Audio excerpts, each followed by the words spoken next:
Hey, Talo for TikTok family. So today what I'm going to teach you guys is how we make fire the old traditional way. Very easy. All you need is 2 sticks. Takes about 4 hours, so let's get started. Alright family, so first step is to make the spark, alright? So what we're going to do is just going to rub the stick like so. Nice and long strokes like so. Gather the particles in the front.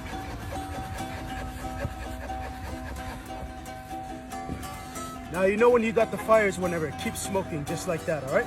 Alright family, now the next thing that we get is the pulu. Everyone please comment down below pulu, alright? Transfer the burning particles right into the pulu, just like so. Alright now family, now how we say fire in Samoa, we say afi. Everyone please comment down below afi. Woo. Hey, that's how you get fires, ladies and gentlemen.